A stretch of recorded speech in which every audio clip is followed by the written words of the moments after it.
Good morning, and welcome to this week's Stories of Music. Glad that you could make it. They've been called the most popular and influential band of all time. Indeed, they're the best-selling band of all time, with some estimates having them sold over 600 million records.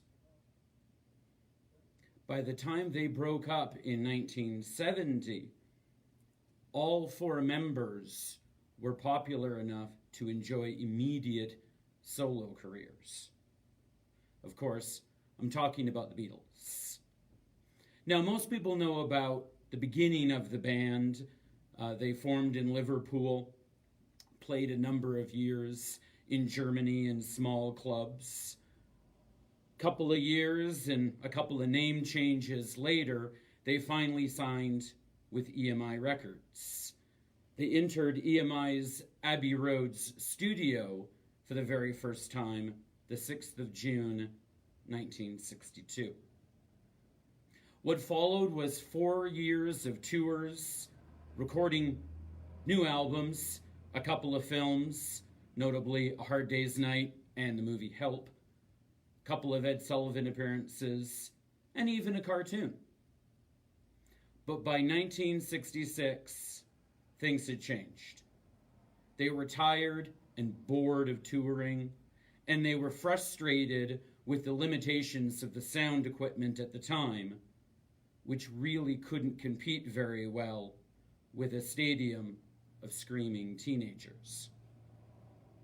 Their last concert for a paying audience was the 29th of August, 1966, at the end of their 1966 tour in San Francisco, California, at Candlestick Park. The 33-minute set was 11 songs and did actually get recorded on cassette tape, all but the last few minutes, as the person doing the recording didn't have time to flip what was a 30-minute cassette tape. From 1966 to 1970, they were strictly a studio band, putting out such well-known records as Sgt. Pepper's, The White Album, Yellow Submarine, Abbey Road, and of course their last album, Let It Be. They entered the Hall of Fame as a band in 1988, and each member individually thereafter. Now, most people are familiar with the legacy of the Beatles, but maybe few would know that that legacy delved into science fiction. In 1992, a screenwriter named Morgan Grendel wrote an episode for the TV show Star Trek: The Next Generation. An avid Beatles fan, he named the episode for a George Harrison penned song from 1968, which was the B-side to the single Lady Madonna. The song and the episode were both called The Inner Light, and it landed up being one of the most popular episodes of that particular series, and a favorite personally of mine. Later on, George Harrison's foundation, the Material World Foundation, would launch the Inner Light Challenge to raise funds for nonprofits battling the COVID-19 pandemic. George Harrison died in 2001, and the 40th anniversary of John Lennon's passing, of course, was just a few days ago.